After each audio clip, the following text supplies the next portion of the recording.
For over 30 years, Mike Kelly was the voice of the longest-running real estate talk show in the North Bay, The Real Estate Hour. The legacy continues with Allison Norman and her business partner, Stephanie Norman, the newest mother-daughter real estate team. Welcome to The Real Estate Hour. It is Sunday, October 12th. Almost halfway through October, suddenly already. Today we're going to take a look at the market as we usually do. A little bit of information about kind of, as we head into fall, things that you kind of want to do, especially with the rain coming. Things you want to do, whether you're prepping your house for sale or just, you own a home and you want to make sure you keep up on that maintenance, because one of the biggest things that'll come back and bite you when you put your house on the market is that deferred maintenance. Oh, yeah. The things that you Definitely, didn't fix. yeah. And then they get worse and they get worse. And we can tell you lots of stories about how, and people go, oh, but my house is worth so much more. It's like, well, it would be if you had done the repairs and not let it get, like a leaking, something as simple as a leaking gutter, like a gutter, like not cleaning your gutters can cause them to rust out, and then they're dripping down or they're overflowing, and then they're getting on the siding or they're going down between the deck and the siding. And then you've got the rot and the damage from that. And then it could get in there. We had one house where then the termites came because they like that damp. Yeah. That damp. And it was all because of this one corner that wasn't maintained, and the gutters were dripping through. That deferred maintenance will get and the roof, and roof repairs, stuff like that. So we'll talk a little bit about things that you should be doing. And now as we head into fall, and things you should be looking at and looking for, whether you own the house and you're staying or you're getting ready to move, put it on the market, or if you're renting, and you want to give your landlord a heads up if things are happening. As somebody who hasn't been a renter for a long time, but I remember that you really would prefer not to have the landlord come over, so do some, just because it's kind of an invasion. It feels like an invasion of your privacy. It reminds you that you don't own the house. So little things to just give them a heads up so that, it doesn't get worse and that doesn't turn into a big thing. So this is information for everybody. So we'll talk about that. You had a couple of questions that you've been hearing from different buyers, and we were going to kind of talk about that. What is an REO listing? Yes. And if you have bad credit, if you can have adding somebody into the loan, more people to purchase something, if it makes your offer better. Or your ability to get the loan. Yes, or right? your And that was ability to get the loan. So a lot of it is, not the REO, but talk to a lender. I can't suggest that enough, is talk to a lender. Yeah, because you fielded a lot of questions from first-time buyers, and we both do really, but I know a lot, you're kind of that age group that is really trying to understand home ownership and trying to figure out how they can afford to buy a home here in Sonoma County. And a lot of people my age they do not want to talk to lenders because they're not ready to buy. But that is not the point. That's not the point. Is that, I have talked to many lenders even before getting my license because I wanted to buy a home, and I got all kinds of different information, and none of them were like, okay, let's go buy a house. It was just this is what you need to do when you're ready.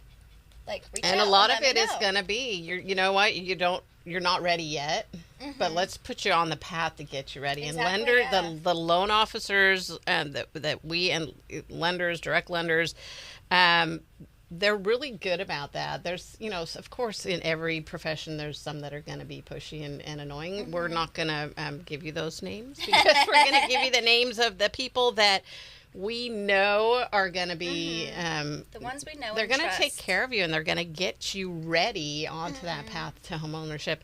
And it might not be for a year. It might be like a 5-year plan, but it'll get you started, because the longer you wait, the higher the prices are going, and it just doesn't make sense. And even if you plan on moving and buying somewhere else, just to understand and know a lot of things that play into it: your job, your credit, your debt to income. And those are the big ones, but there are other things too. And like, how long have you been at your job? How, are you kind of all over the place with your employment, or are you bouncing around in the same career, but it's consistent? You're just, getting, advanced or better opportunity, but it's all in that same field. That can be helpful. Yeah, and figuring out your debt to income and where it should be to qualify for a loan. Yeah, do you need to pay down school loans? Do you need to pay down a car? Do you need to pay off things? A lot of times they'll say you have to pay off your car to qualify for this loan, and we have that a lot of times with a buyer. That's the agreement that they have, is they're going to pay off the car loan, and then the loan will be approved. So before they'll approve the loan and let you buy the house, give you the loan, you have to pay off your car, or you have to pay off. Sometimes it's a bad, like an outstanding, like a charge off, like an old, credit account that was charged off. They wiped it off of, but it's still there and it's still showing as a ding on your credit. They'll have you pay that off. So there's all of this you won't know until you talk to a lender, right? Yeah. Your realtor isn't going to help you through that. I mean, we'll obviously try, but it's not our expertise. Yeah, we'll answer the questions we can. And then refer you to... Yeah, so anyway, don't be afraid to talk to lenders. So we were going to talk a little bit about that. We'll talk. Yes. We kind of got into it now, but we'll talk a little bit about some other questions that Stephanie is hearing from people, and I hear as well. Yeah. And then the numbers, as we usually do. So, and then just a little reminder... two things. One, we talked about government shutdown and some of the things that could be, trouble for you if you are getting a VA loan. If you have the USDA loan, which we don't see a lot of here in Sonoma County because there aren't very many places that qualify for the USDA loan, but they're not issuing loans right now. VA they are, but they're very slow, and they're not. I think it said they weren't issuing their certificate of eligibility, the things that you need in order to get the loan. But we didn't really talk about federal workers and if you are furloughed, or if you are now that we're seeing actual layoffs and people being fired, which I think is going to especially affect California. For reasons that we won't go into, but we all know. But anyway, and I don't mean to laugh because it's a serious thing, but sometimes, as my mother used to say, if I wasn't laughing, I'd be crying. That was my mom's. All you can do is just laugh. Anyway, federal workers, just if you are furloughed,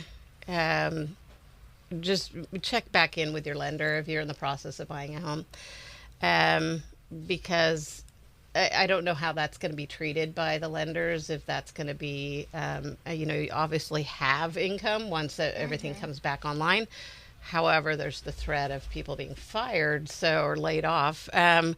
So that could throw a wrench into anything like that. So I don't know, and I'm not saying for sure. I'm just saying it's something to be aware of and think about, and I'm sure you are if you're in the midst of all of that. But talk to your lender, check back in with your lender, definitely. And let them tell you what you need to do. And sorry that you're going through that, and it really is. It's just a mess right now. But anyway, okay. On a lighter note, let's talk about. Before you mention that, I was going to just take a break. But yes, mention what you. I was just going to throw in there that there was an event today, I believe, in Sebastopol. 1 second. Well, while you're doing that, should we take a break and then we'll talk about it when we get back? Or do you have it? I have it right here. Okay. So it is Abundance Farmers of the Future Harvest Festival, Sunday, October 12th, which is today, 12:30 p.m. to 5 p.m. in Sebastopol. It is a community gathering support of the Sebastopol Community Cultural Center's youth programming, and there is a $5 entry fee for kids 17 and under, $20 for adults, $25 at the door, and $10 seniors 55 plus, $15 at the door. And and you can check that out on our Facebook page, The Real Estate Hour with Allison and Stephanie Norman. And also the Happenings, Sonoma County has events as well. And there's also the pumpkin patches happening. Yeah, so don't forget about those. Get out there. Pumpkins. Get out there while it's not raining. I think isn't the thing in the city the Canadian Oh, the Fleet Week? Fleet Week. Thank you. My goodness, I was stumbling through that. Fleet Week, which the Blue Angels aren't going to be there this year, which is unfortunate. But the Canadian snowbirds, I think, or snow geese. I hear they've been putting on a really good show. I think today is the last day. I'll double check that, or you can check it yourself. Take a look at Fleet Week, but a good time to go into the city before we get some rain this week. We'll talk about a couple other things, something happening with the North Bay Honor Flight I want to make sure everybody's aware of, and all that when we get back. I'm Allison Norman. I'm Stephanie Norman. We're the Norman Home Team, and you're listening to the Real Estate Hour. We'll be right back. Good morning. We're back. Good morning. Welcome back to the Real Estate Hour, Sunday, October 12th. Joe just pulled up on the computer. Fleet Week is going on till tomorrow. There's some stuff happening also. Yeah, they say ship tours and a high school band challenge. That's all for tomorrow. Okay. Well, I thought they weren't doing the ship tours, but maybe they... Well, because of government shutdown, but I know they do still have the maybe they do, but they will still have an air show even though the Blue Angels won't be there. Thank you to our neighbors to the north, the Canadian snowbirds, I think, or snow. I'm sorry, I'm saying it wrong. Does it say there, Joe? What's the Canadian something? It's the equivalent to the Blue Angels. They put on a fun show. I like a good air show, so yeah, it's fun to go to. Didn't make it out there this year, but looking forward. I've been already seeing some nice pictures. But anyway, there is an event coming up on the 15th, which I believe is Wednesday. And the North Bay Honor Flight. So the Honor Flight's a program that's been going on for quite a while, but it's... just the last year or so, the North Bay Honor Flight started their inaugural flights, and what they do is they take war veterans to their war memorials that maybe they haven't been to and haven't had an opportunity to fly across. So they go over to, they go to Washington and take them. And this Wednesday, they are returning from the flight, and so they're asking people to show up, and you can this is in partnership with Reach Air and Sonoma County Fire District, and it says help us line Airport Boulevard with friends and family, stand shoulder to shoulder alongside community and civic leaders, law enforcement, military, and first responders to give our veterans the welcome home they deserve. So they're asking people to come out, and you can go to North Bay Honor Flight, and it's NB for North Bay, and then honorflight.org. So nbhonorflight.org to get all the full details. But if you just, drive up towards the airport, you're going to see a lot of people starting to line up. You're going to see the fire engines. You're going to see all of that. So that's Wednesday, and it says around 4:45. So with things like air flights and airlines never can guarantee it's going to be on time, but they are saying around 4:45 they want people to show up, start lining up. There's going to be a lot of people out there, and it'd be great to give our veterans a nice welcome back from the honor flight. It's a really cool program, and they also are always looking for donations. They're looking for volunteers. They're looking for you can apply to be a pilot and help fly some veterans to different areas. And anyway, all of that you can find out at North Bay Honor Flight, and it's nbhonorflight.org. Okay? So there you go. Let's take a look at, I think that's kind of all we had for events and things and community things happening, which we always like to, when people go, oh, this is a real estate hour. What do you mean? Actually, we don't ever have anybody say that. But I feel like people might be, out there saying, why are they talking about other things that aren't real estate related? The thing is, it's really all connected. Mm-hmm. And I really think, people don't just move to an area to buy a house. They move to an area to live in a community. And so knowing what's happening in a community, whether it's good or bad, we like to talk about it and let people know. So you really, I think, as I always say, the health of the community it directly reflects the health of the real estate market, and vice versa. If we're having a really down market, it affects things. It affects property taxes. It affects, money that's going into all of the infrastructure and resources in the community. So anyway, right? That's why we talk about that stuff. Okay. Community is very important. Moving on, let's talk about the real estate market and what's currently active on the market right now. We're going to throw some numbers out at you. Don't worry about writing it down, because you can go to our Facebook page, and Stephanie will always transfer that over onto a post on our Facebook page, which is the Real Estate Hour with Allison and Stephanie Norman. But I try to get it the same day, but not always. But it'll always be within the same week. It'll be usually by the second day. But yeah, she's actually usually pretty good. And then Joe always puts our. I know that's the same, not the same week. The same goes for our YouTube channel. I try and get it up by Wednesday, but But anyway, Joe, on the other hand, does it immediately after the show. He'll put up the recorded version of the show onto the podcast. We have a lot of people that can't listen. Maybe they're going to church, or they listen on their way to church, but then they can't listen to the whole show. Yeah. So you can always go to KSRO.com and then go to the shows. You click on the little hamburger menu, little tab down, click on shows. And then you have to you can either look for Sunday, click on that, because it'll show you all the shows that are on Sunday. Or you can go to the Ask the Expert tab and look for the Real Estate Hour with Allison and Stephanie Norman. And you can find the recording immediately after that. Anyway, onward. So what's happening in the real estate market right now? You could get out, look at houses today, and you could put an offer on one of these active listings. So single family homes, there are 1,019. That number is a little bit down, but it's still quite a bit higher than we've seen in a long time. And then the median price of those that are currently active on the market is $1,200,000. The in escrow single family homes that are in escrow, there's 333. The median price for those is $849,000. Those numbers are pretty consistent with what they've been. We're seeing that mid 800 really being kind of the price point where it's the middle of the market. So we're still seeing a lot of lower end homes selling. That's where a lot of the activity is.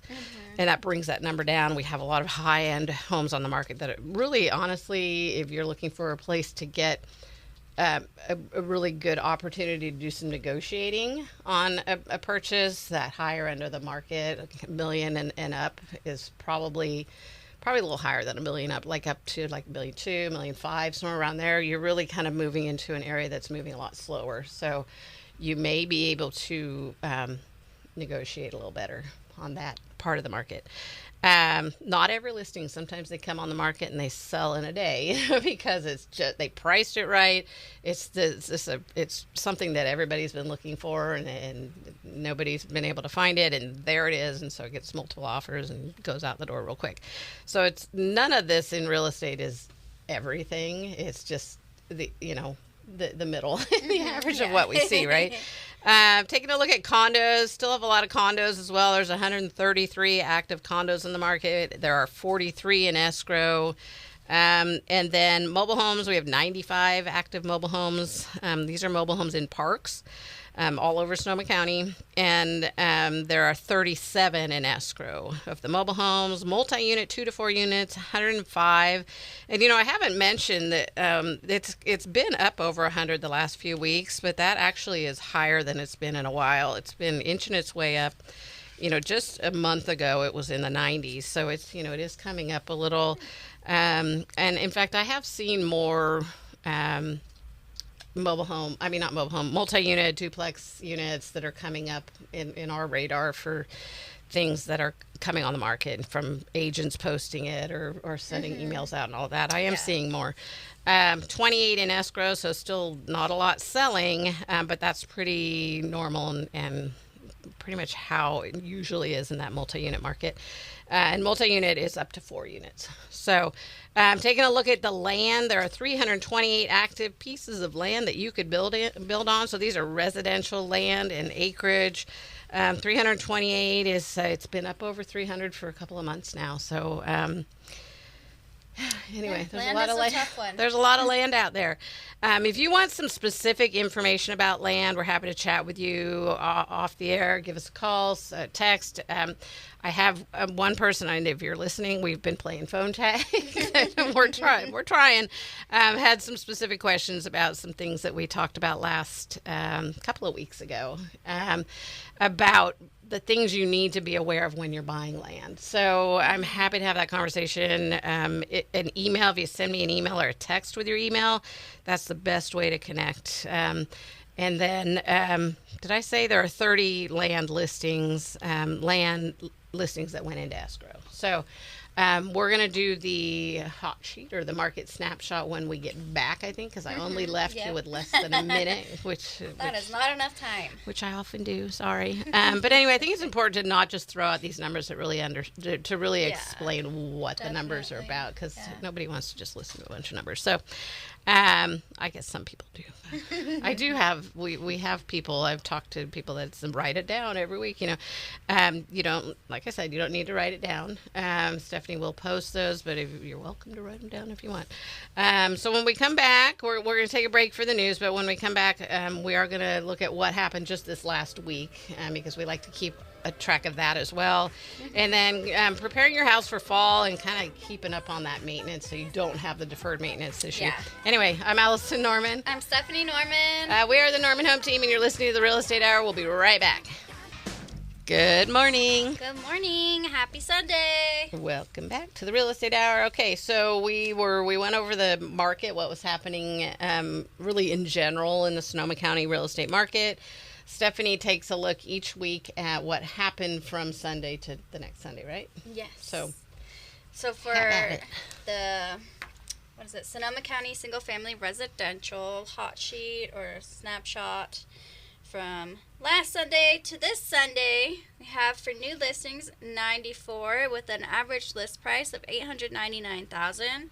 Back on the market, we have 23, price reduction 87. In escrow 90, pending 64, closed 80, with an average sold price of $805,000, and that is with 58 days on the market. And so, congratulations to all the buyers and sellers. If you either bought or sold a home, it was a big process, and congrats to all those involved on making that happen. Because there's a lot of people that are in it that are in the background and make us all look good, and we like to shout out to everybody, and that includes the buyer and the seller. Yeah, because it's a hard transaction, and it's stressful. It's a lot of work. You did it. Congratulations. Yay. Woohoo. Congratulations.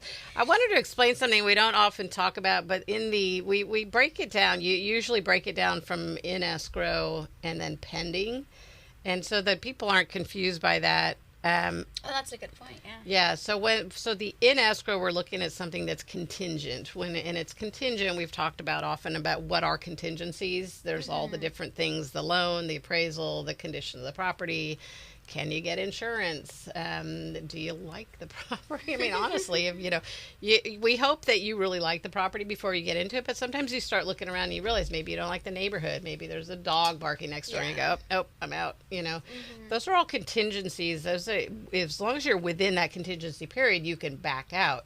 So we keep that separate because that means that could go back on the market. It could become a back on the market.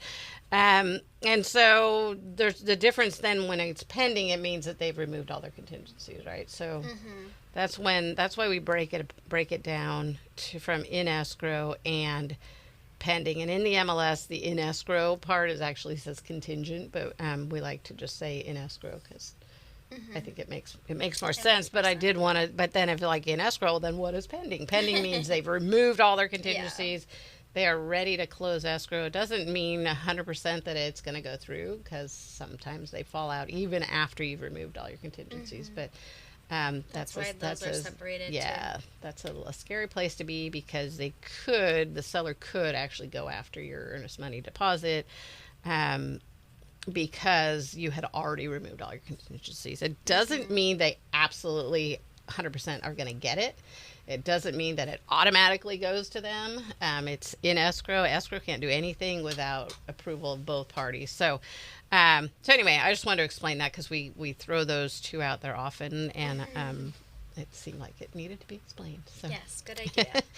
All righty. So do you want, before we talk about the fall, getting ready for the fall, let's talk about the stuff that you have kind of run across over the last, last little while. People asking you questions. One of them was, what is an REO property, and is it easier to get?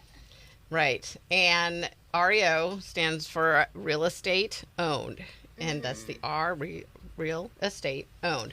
And that's how the bank keeps it on their books. It showed that it's real estate that they own because they took it back, basically. So now they own it. They don't like to have it on their books. They want to get rid of it. And it doesn't necessarily mean it's going to auction right away. Right. Correct? So yes.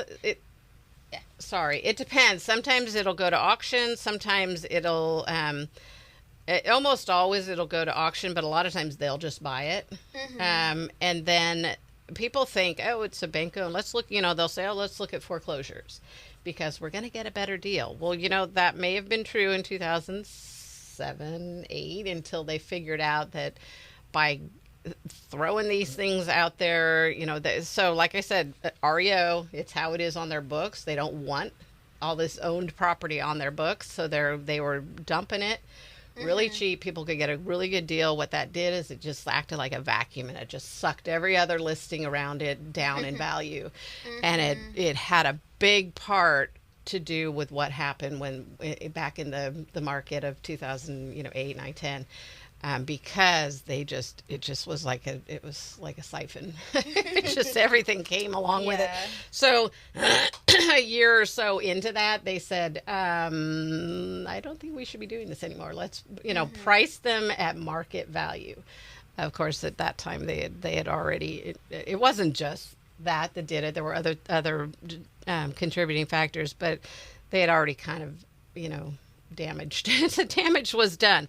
However, they now understand, and hopefully I'm not getting in trouble by saying it. I mean, it's a known fact, and it's things that we talk about. This is what happened. I'm not just like making up stories. This is what happened. The banks were unloading these properties really, really at low prices. So people have this misconception that an REO or a foreclosure is going to be a cheap property. Yeah. And if you're going to go to, if it is an auction, people follow the auctions. There's groups of people that are there with cash, and that's what they do is they buy properties at auction if the bank isn't going to buy it back or take it back. But they're very savvy. They know what they're doing. If you're, first time buyer thinking you're going to go in there and get a home at auction, it's going to be, it's going to be you have to have cash in hand or money order. You have to have, probably not cash, but you have to have a money order. You have to have additional increments of money order, like, $10,000 more or $10,000 more, because you have to have that money available. Yeah. You have no contingencies. You have no safety net. You have no representation. It's not a place where somebody that really doesn't know what they're doing should be doing. Yeah, definitely. And then, no, go ahead. With if it's a foreclosure, usually, not always, they're in kind of rough shape. The previous a lot of times owners or tenants, they kind of don't take good care of the property, and so when you go to buy it and you need to get a loan, you're most likely not going to qualify from the condition of the property. Yeah, so you're right, and that I think was a question you had is can I get a loan on a foreclosure? Yes, you can, unless the condition of the property. It wouldn't be that it's a foreclosure that would be the issue. It would be the condition of the property. Yes, the condition. And so they either go to auction or they go back to the bank, and the bank wants to unload these properties. What they're doing a lot of times is fixing them up. They'll put, minimum amount of money in. They'll do some quick, you could tell a lot of them, who was it? It was Wachovia, I think, which isn't even around anymore. They were absorbed into somewhere else. But they were, and I think it might have been Wells Fargo too. It was you could walk in and go, oh, this is a Wells Fargo flip, or not flip, but foreclosure, because they'd put in the beige carpet, The of cream-colored walls with the white trim. I mean, it was so basic and so obvious when it looked good, but you could tell what it was. So they did start doing that. And then also they typically will list it with a realtor. Even when we had that one on Fur in Woodacre that was a foreclosure. It was Umpqua Bank. They didn't do any repairs because it was. Well, actually, I'm sorry. They did do some repairs. They did some safety. Yeah, it was some safety health and safety things. They did a trash out, which is often necessary. Which is just dumping everybody, the stuff that everybody left behind, the homeowner. But they'll list it with an agent. But then in this case, they also did an auction, which was weird because we don't. And that's a different kind of auction. That's an auction company. The auction, when you could buy a foreclosure in auction. That's at the county courthouse steps.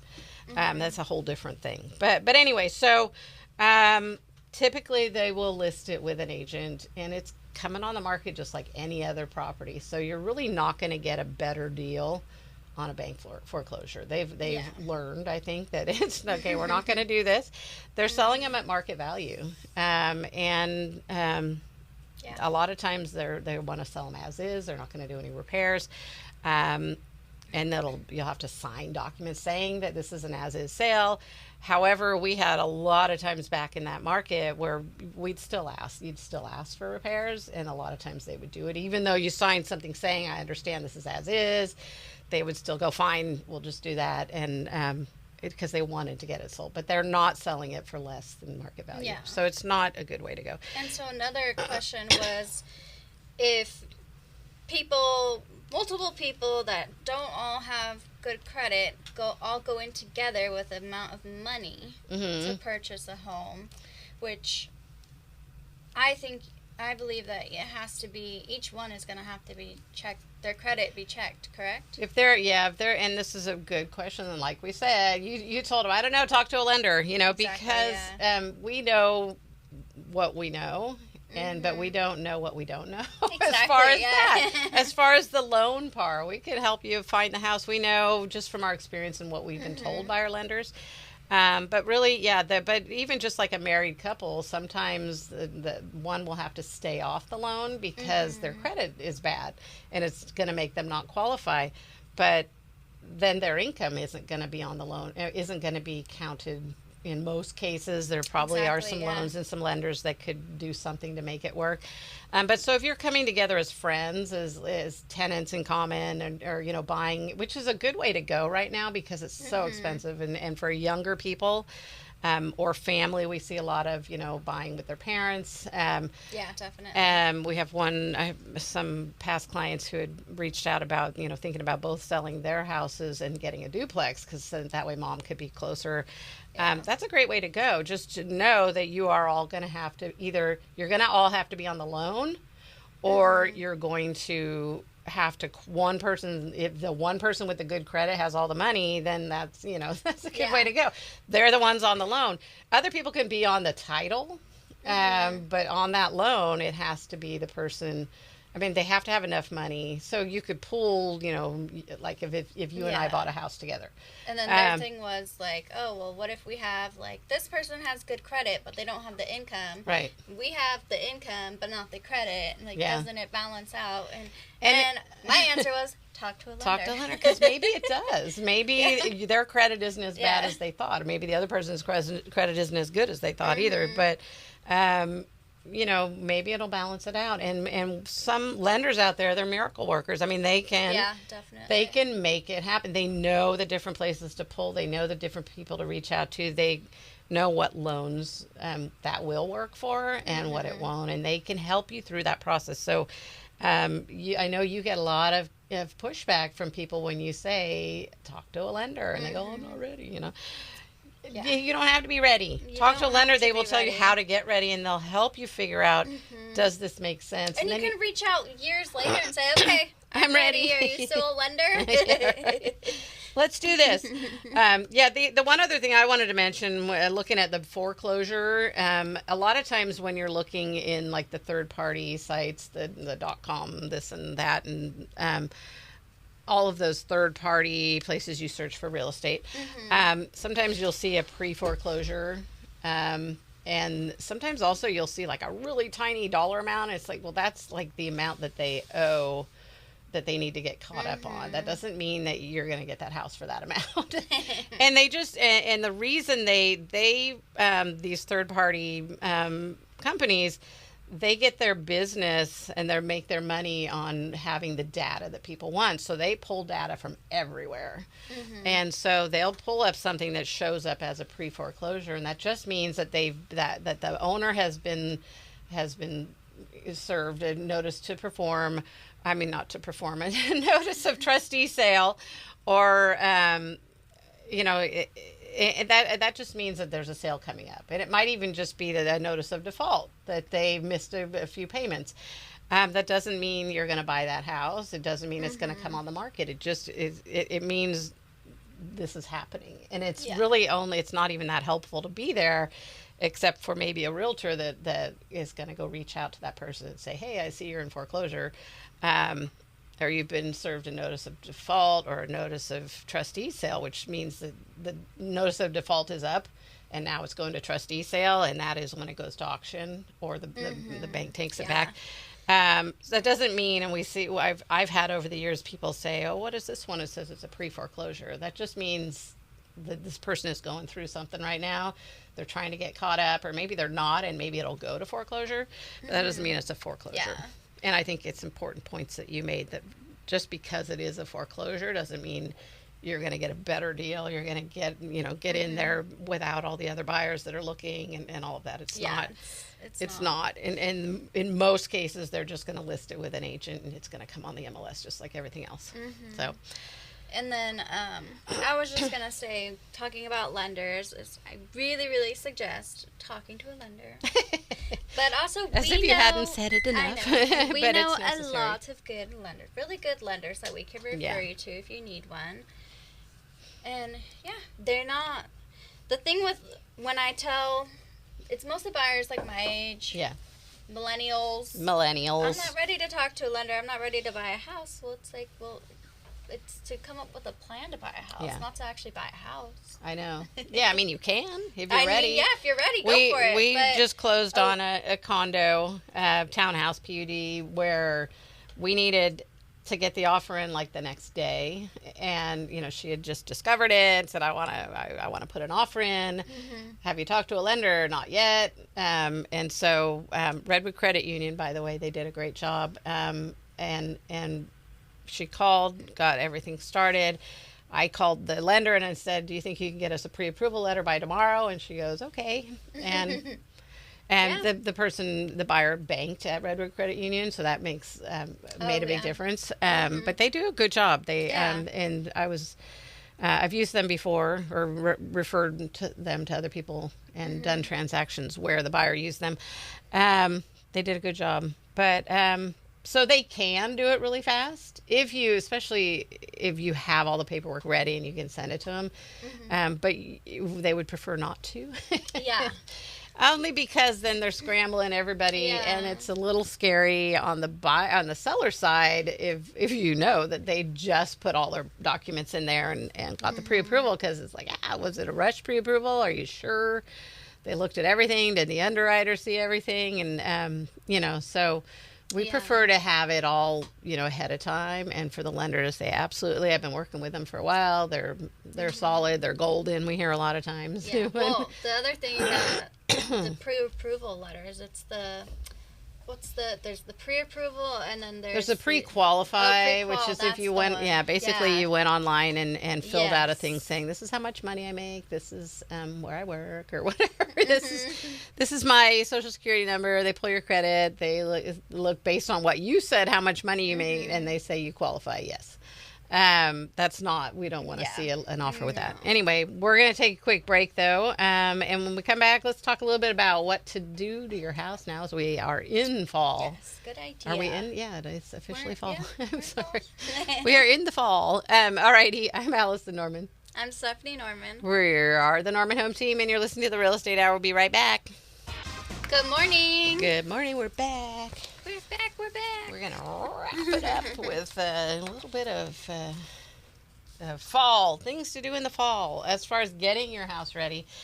Or, like I said in the beginning, not necessarily getting it ready for the market, but just, if you are a homeowner, these are some of the things you should be doing. But really, first I want to kind of start out with just, if you are getting your house ready for the market, we talk to a lot of people.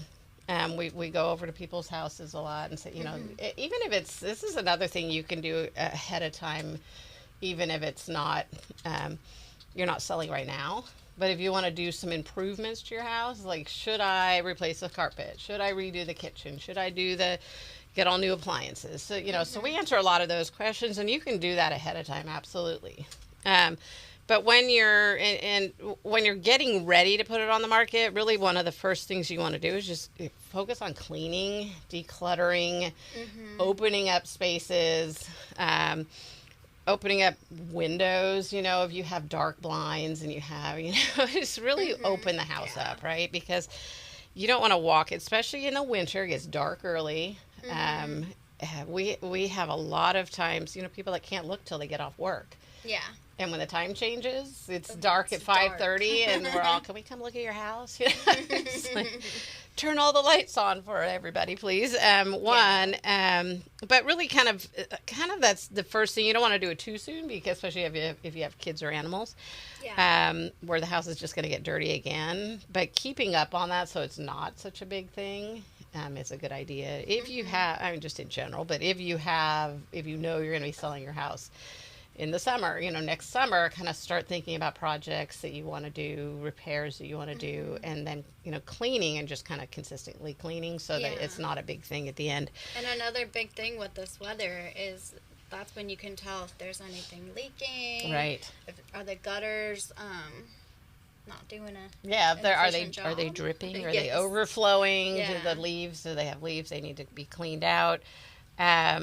And that's another good point. So when it is raining, and it's going to be raining the next couple of days, go out there and look around.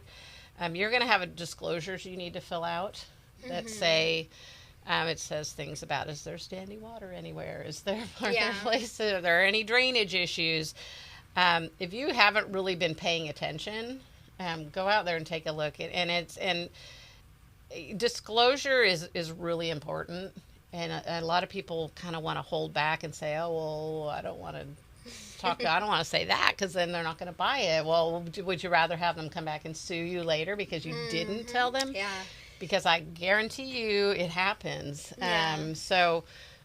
It's really good to go out and look and then watch, Like, is water piling up in a certain area in your yard, or? Yeah, where is it? Is it flowing? Is it, like, we had an issue when I had the roof redone, and they moved the downspout, and it wasn't going into the place where it had been before, that the drainage that goes out to the street. And I had somebody come look at our pipes, the ductwork underneath the house, and he's all, I can't even go under there, it's all wet. I'm like, what?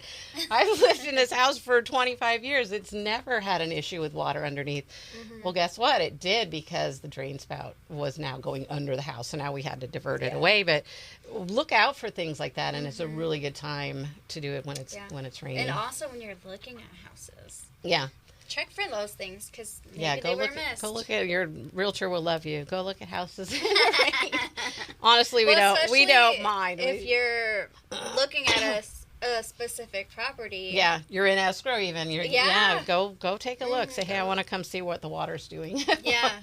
So, and you can do that. It's the best time to do it before you're stuck into the deal. Absolutely. So while if you are getting your house ready for the market, cleaning, organizing things, start pre-packing things. Yeah. You're not gonna use this in the next 6 months, and you're selling your house. Pack it away, put it in the garage. Of all the rooms, of the places in your house, the garage is the best place to put stuff. People understand, a lot of times, unless your garage is the selling point of the house, you have this amazing 4-car garage with a workshop and a gym and all of that, then you probably don't want to clutter it with boxes of stuff.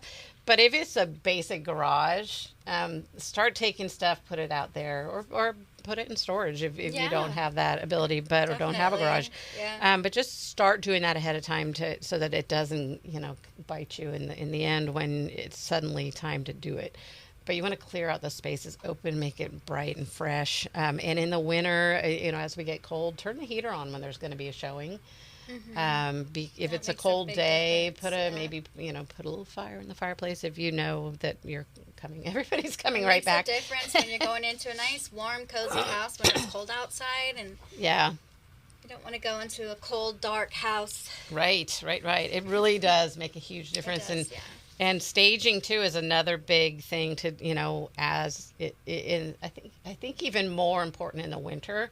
Because people want that cozy feel of home and safety definitely. and secure and warmth, so... And even light staging, you could just stage a bedroom and the living room. Yeah, you just don't have to do make all it of feel like but home. Yeah, make it feel more homey. Make it feel homey and soft and warm because that's that comfort of home. People like, and I think people feel it emotionally more in the fall and winter than they do, or spring here when we get all the rain. Yeah, definitely. Because it's like shelter. It's the basics of home ownership is having shelter, or not even home ownership, but just home in general. But anyway, we really recommend that. And then curb appeal, as it starts raining, things could get really icky outside. Make sure there's not a lot of mud. And then leaves. Get out there and get the leaves, blow the leaves, especially if you've got a showing. I know it's hard to keep up with leaves. But doing that, and then the front doors, a lot of people don't use their front doors. This is something Mike Kelly had a big pet peeve about too, is clean the cobwebs out of your, you might want to wait till after Halloween, but clean. Or even putting a new door, fresh new door, lighting, atmosphere, all of those things matter. We'll talk about more kind of as we head into fall.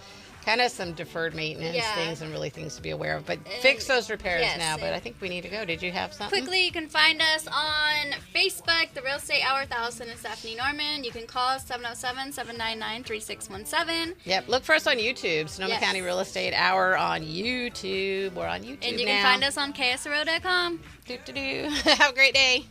Bye. You've been listening to The Real Estate Hour with Allison and Stephanie Norman, the Norman Home Team on KSRO. Join them every Sunday morning at 9 on KSRO and KSRO.com.